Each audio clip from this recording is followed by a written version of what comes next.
All right, hi there. My name is Mitch Stripling. I'm an emergency manager in Brooklyn with a public health background, and this is my Apocalypse Prep COVID-19 rundown on Saturday, April the 4th, 2020. Today we're going to talk about masks and all the confusion around them. What's the deal with masks? When you should use one? What are they for? And what should you make them out of?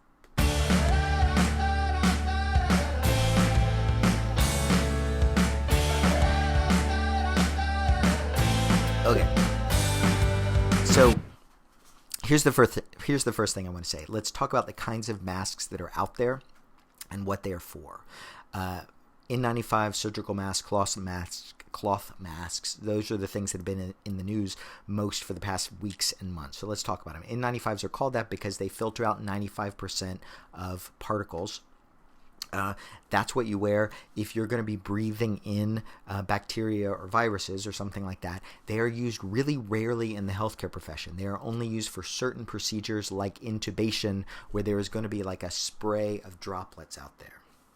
Surgical masks. That's the one everybody's talking about. Surgical masks were made for doctors to wear so they would not get patients sick, right? If you're a doctor operating on a patient, you do not want to expose them to your bacteria, so you wear surgical masks. That's what they're for. It's not to keep the doctor from getting sick. Really important. And then we're going to talk about sort of cloth masks and DIY masks. But first, if you're watching this or listening to this and you have like a secret stockpile of N95s or surgical masks in your house, I want you to stop watching me right now. I want you to get that box and I want you to donate it to the nearest hospital or healthcare worker association. There are places on Google you can find them because that is who needs them. You do not need them. Anything that you are doing as a person in the general public with those masks is going to be marginally effective for you. It's going to be like tiny change, if anything, in your life. But for a healthcare worker, it could save their life. So it's not a decision point. It's not something to debate. Just don't listen to me right now.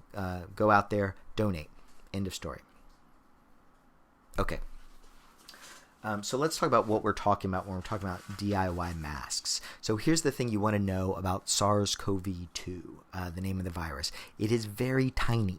It is 120 nanometers in size, which is smaller than bacteria. This is not dust that we're talking about.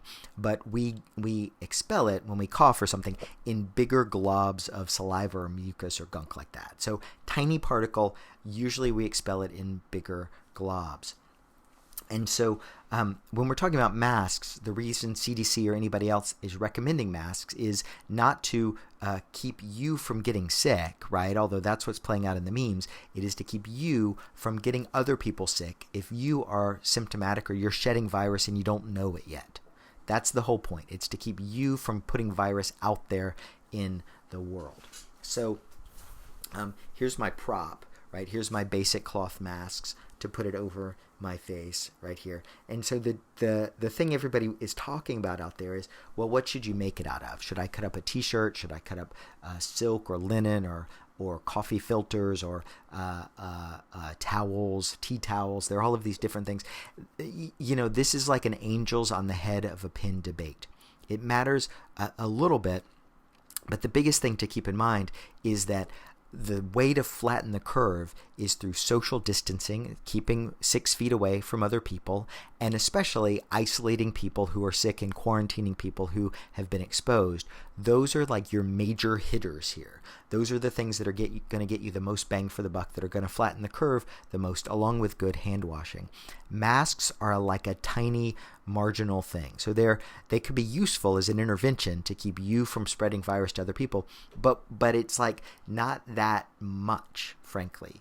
And what they're made out of actually matters even less. So it's the kind of thing people like to debate, and I'm going to tell you what the right answers are, I guess. But the biggest thing is, if you ever wore a mask and thought that because you were wearing it, you don't have to socially distance yourself, or you don't have to stay 6 feet away, or you can go out and party, that would be a mistake.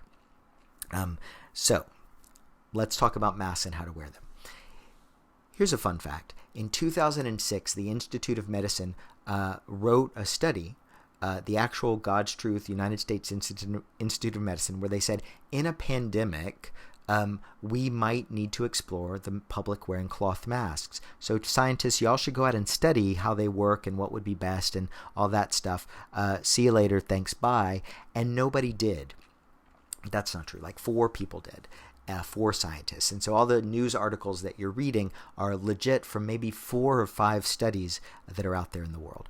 Of those, only 1 study was actually a study of people working in an environment with cloth masks. And it was a study of healthcare workers in Vietnam. And there were 3 groups of doctors in the study. A group that wore cloth masks, a group that wore surgical masks, and then a group that followed whatever their standard protocol was. Sometimes they wore masks, sometimes they didn't. At the end of 4 weeks, the group that wore the cloth masks actually had transmitted more illness than either of the other 2 groups. That means they transmitted more illness than the control group did, that sometimes wore masks and sometimes didn't. Now, part of that maybe is just a flaw in the study. The authors of the study have kind of posted saying why they think it was what it was, but part of it was probably because those doctors didn't use the cloth masks well, because they got wet or they got dirty and they didn't clean them. So the major thing for you to know wearing a mask is that as soon as you put something made of cloth on your face, it actually becomes your biggest risk in terms of getting infected. No joke, I've spent 4 hours learning how to put masks on and take them off. And it's not because I'm that much of a slow learner, although I'm kind of a slow learner. It is because, watch this. Here's my mask. I'm putting it on. I'm a good mask wearer all day. And then at the end of the day, I reach up here and I pull it down, okay? And then, it was itchy, and so I wipe my eyes. And immediately, I'm more at risk than I would have been if I hadn't worn a mask to begin with. So if you're going to use a mask, you have to treat it carefully. You have to make sure that you never touch your face when you're pulling it on and off, and you have to make sure that you clean it immediately after use. So you're wearing it like this. When you need to pull it down, you pull it down from here. You never touch your face. You immediately clean it, and then you immediately wash your face and hands. Now, the thing to add about this is, in a mask, you've got 2 different kinds of kind of dirt or contamination that you're talking about. The first kind is actual virus contamination, and the second is that the mask gets clogged with fluid, right, or your breath or something like that, and it becomes less effective. So that's why the guidance for these is that if you're wearing a mask during the day you could spray it with sanitizer, or you could expose it to UV light if you have something like that in your basement, which I doubt, to kind of keep it going, but that you've got to clean them at the end of the day. And that means basically that if you've got a cloth mask, you need at least 2 of them or 3 of them so that you can rotate them in cycles through. So as soon as you take it off, essentially, you're cleaning it. That's why these things about the masks with the filters inside are confusing to me, because as soon as you put a filter in it, you've got to throw the filter away, right? But the mask is contaminated too, so you've got to also wash it. So I'm not sure what the extra benefit the filter provides, because again, it's not doing a lot to keep you from getting sick, right? You're trying to keep your particles from going out there. Okay, so the question I keep getting is, well, good, but what should I actually make them out of? So there are some studies on this. They're kind of variable. I will walk you through them. If you're going to make something like this, you're looking for 2 things. You're looking to make sure you can breathe in it, and you're looking to make sure that it is layered, so it stops as much gunk as possible. So in the studies that you've read, sweatshirts and towels are generally better than t-shirts because they're going to stop more gunk that comes out, but they're less breathable. So one of the most practical recommendations I read is that you want to double ply a t-shirt. You want to actually put a t-shirt with a mesh on the other side, so you have the fabric meshing kind of at cross purposes, and you could make a mask out of that. That will capture more of your mucus or fluid than a regular t-shirt would. High thread count sheets are better than linen or silk. This one right here, my linen handkerchief, basically is really low utility because you can see through it, right? You can see through the weave. And what you want to do is have a weave as tight as possible to catch as many of the droplets as possible. But what also matters is comfort, because if you're wearing something and it's uncomfortable, so you're at the grocery store, right? And you're wearing your mask, and then, oh, you can't really breathe well, and so you pull it down. Okay, well, you've immediately contaminated your hands by pulling it down, even if you pulled it down here, and you're not in a place where you can wash your hands easily. So you've made your hands actually dirtier than they were before, and again, you've put yourself at higher risk. So if you're wearing the mask, you've always got to be conscious that the mask is your major source of infection risk if you're not using it well. So you've got to watch out for that.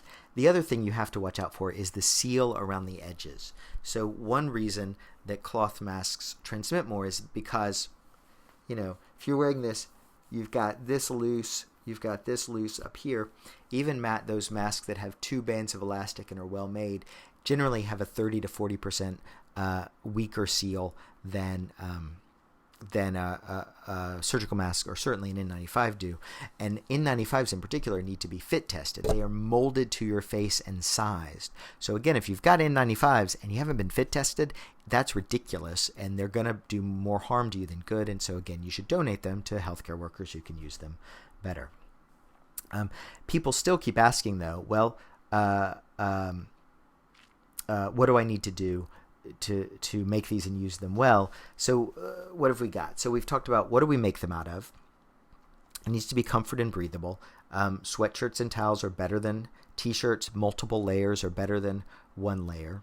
Whatever you make it out of, you've got to make sure you have 2 or 3 so that you rotate them. You can disinfect them with sanitizer during the day, but they're still going to get gunky with your breath. And so because of that, you've really got to launder them. So you need a mask that can go through the washing machine on pretty high heat and dry it out. And part of what matters is this seal around the edges, how well it's breathable. So the more well-made they are to have that seal, the better. But again, the most dangerous thing is putting it on and taking it off, and you've got to make sure you do it that well every time. The thing about all this, and the reason that I don't... Social distancing is something that I feel really strongly about. Staying 6 feet away from other people, isolating folks who are sick, quarantining those who have been exposed to the sick folks, are things that are going to slow this infection rate a lot. They're going to save lives. They're going to flatten the curve to get it under the healthcare beds that we've got. Mask wearing can be effective, but again, it's marginal. And so the amount of focus you have on the type of material that you're using to make your homemade mask is not nearly as much as how well can you stay away? Can you stay home for a week at a time and only go to stores every once in a while? But people keep asking me, so I want to make sure I give you good information. So here's the other thing. People keep asking, well, okay, how do I make a mask that's going to protect me? That's the big one. I get that I'm going around trying not to get my spit on other people, but how do I make sure I'm wearing a mask that keeps me from breathing it in? And so the first answer is, it's not that helpful, guys. For real, if you're wearing a mask that you think is going to protect you, and for that reason you go to the grocery store 3 or 4 extra times, that's what your problem is. But I'm going to answer the question for the sake of answering it, because there are a couple answers. There was a study done by the military using a 2-ply battle dress uniform, using ricin and saxitoxin as ingredients to test. And what they found was the best way to build a mask that could actually screen out particulates like an N95 respirator. When they tried it, they started with the battle dress uniform, then they tried to adapt it to civilian modalities. And what they got was, you needed to take 8 Hanes t-shirts, cut them up, and lay them in a mesh on top of each other so that you had a cloth mesh that was 8 layers deep. And then you needed to have 3 points of security. So you had to have it above the ears, you needed to have it below the ears, and then you needed to have it also wrapped around the top of your head. So you kind of looked like a guy with underwear sort of wrapped around his face in different places. And by doing that, using that 8-layer cloth mesh, you could get somewhere near an N95. So if you really want a mask that is going to protect you from things that might be out in the air mythically, that's how far you need to go. You need to go to the order of wrapping 8 t-shirts around yourself. So if you want to go there, I will send you the recipe. But it really is important to note that these are interventions at the edges. They are not silver bullets. They are likely to make people overconfident. You've got to focus on cleaning this stuff. It has to be the first thing that you do before, the last thing you do before you leave, and the first thing that you do when you come home is taking them off and cleaning them, just like you shed outer layers of clothing or those other things. The main things that you can do are stay 6 feet away from other folks, stay home if you're sick, quarantine yourself fully if you've been exposed, and note that, every time you go to the grocery store or get in close proximity with other people, that's really your danger point. And the reason for masks is to keep you from infecting others. So those are the things to keep in mind. I wanted to record this one because I had poor bandwidth before, and I want to make sure that all these things that I've got on it are just kind of out there in the world somewhere, so I can feel like I'm doing something. Feel free to hit me with questions. I will try and answer you back. And thank you guys so much for your time.